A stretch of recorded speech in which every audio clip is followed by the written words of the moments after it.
السلام علیکم ورحمۃ اللہ وبرکاتہ۔ الحمدللہ سیرت شیخ عبدالرحمن بن یحییٰ المعلمی کا سلسلہ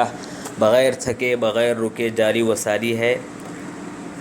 اس پارٹ میں ہم یہ بیان کریں گے کہ آپ کا موقف یا آپ کی رائے کذب کی قباحت کے متعلق کیا ہے۔ شیخ ذہبی العصر رحمہ اللہ اپنی کتاب حقیقت التأویل صفحہ نمبر 26 میں جھوٹ کی قباحت کو یوں بتاتے ہیں کہ یقیناً جو آدمی اپنی کذب بیانی اور افطرا پردازی صفت سے معروف ہو جاتا ہے تو وہ صفت خود اس انسانیت سے خود اس کو بعد اختیار کرا دیتی ہے، جس کے بعد